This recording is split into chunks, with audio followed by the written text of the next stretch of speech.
Assalamualaikum warahmatullahi wabarakatuh. Perkenalkan, nama saya Ulfatul Sadila Arinanda dengan NIM 241094108.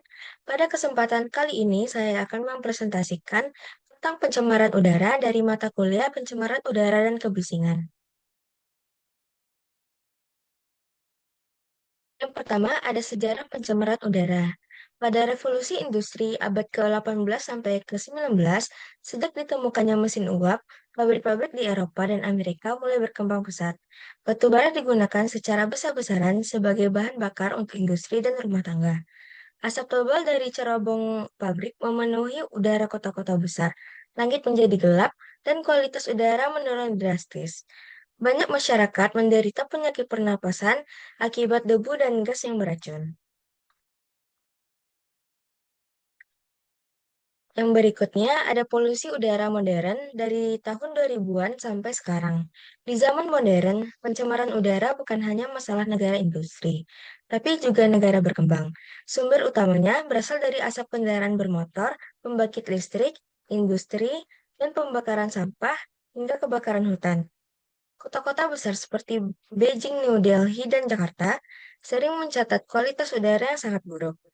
Menurut WHO, polusi udara sekarang menjadi ancaman kesehatan terbesar di dunia karena dapat menyebabkan penyakit jantung, stroke, kanker paru-paru, hingga kematian dini. Selain itu, polusi udara juga berkontribusi terhadap pemanasan global.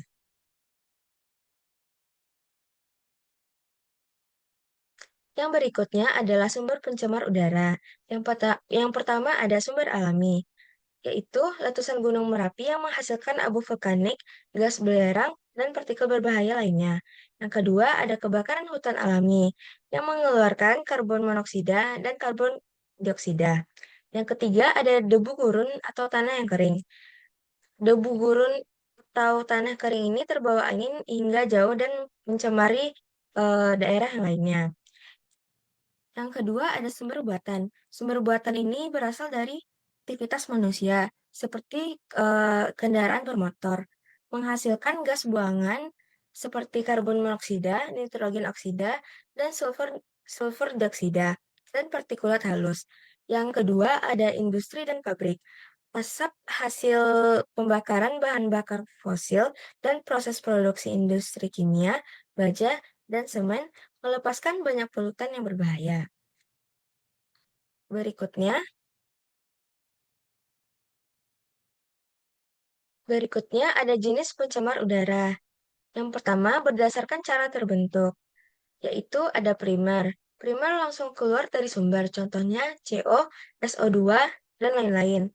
Yang kedua ada sekunder, terbentuk di udara akibat reaksi kimia. Contohnya ada ozon troposfer, dan hujan asam.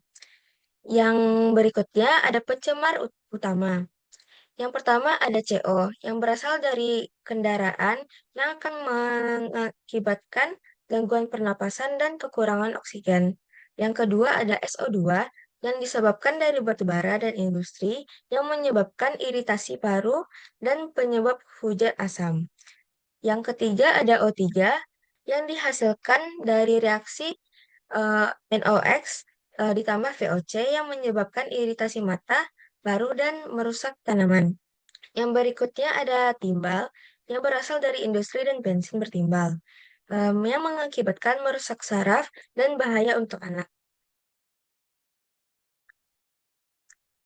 Berikutnya ada dampak pencemar udara.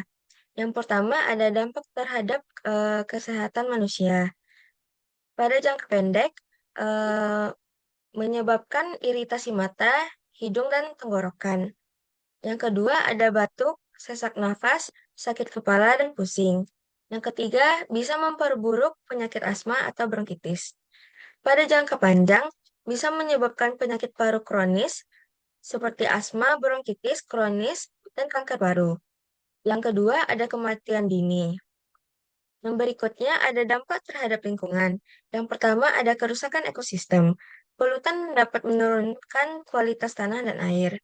Yang kedua kabut asap, yaitu menurunkan jarak pandang, mengganggu transportasi darat, laut, dan udara.